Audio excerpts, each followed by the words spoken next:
Antarctica ایک دور دراز موجود ایسا ٹھنڈا علاقہ ہے جو کہ قابل رہائش نہیں ہے۔ یہاں سردیوں میں اوسط درجہ حرارت -49 ڈگری سینٹی گریڈ ہوتا ہے اور 300 کلومیٹر فی گھنٹہ کی رفتار سے ہوائیں چلتی ہیں۔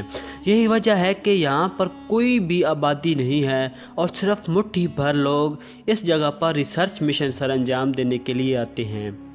لیکن کیا جدید سائنس اور تکنیکی آلات ہونے کے باوجود انٹارکٹیکا میں رہنا ممکن ہو سکتا ہے؟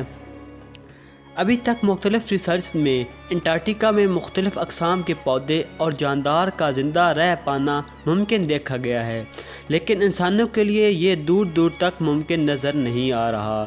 ایک اور بڑی وجہ یہ ہے کہ یہ ایک انتہائی دور دراز علاقہ ہے جہاں رسائی کافی مشکل ہے۔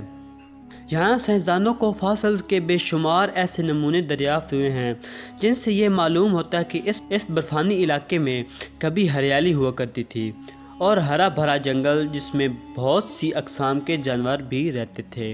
سائنسدانوں کا خیال یہ ہے کہ آج سے 10 کروڑ سال پہلے انٹارکٹیکا میں ہریالی ہوا کرتی تھی اور یہاں کا موسم اتنا ٹھنڈا بالکل بھی نہیں تھا۔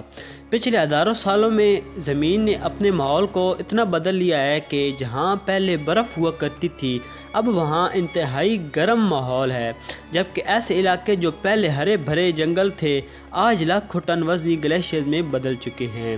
ماہرین کے خیال میں زمین اس ارتقائی مرحلے سے گزرتی ہے اور مزید دلچسپ تبدیلیاں رونما ہونا باقی ہیں۔ ممکن ہے کچھ صدیوں بعد انٹارکٹیکا پھر سے ایک ہرے بھرے جنگل میں بدل جائے گا۔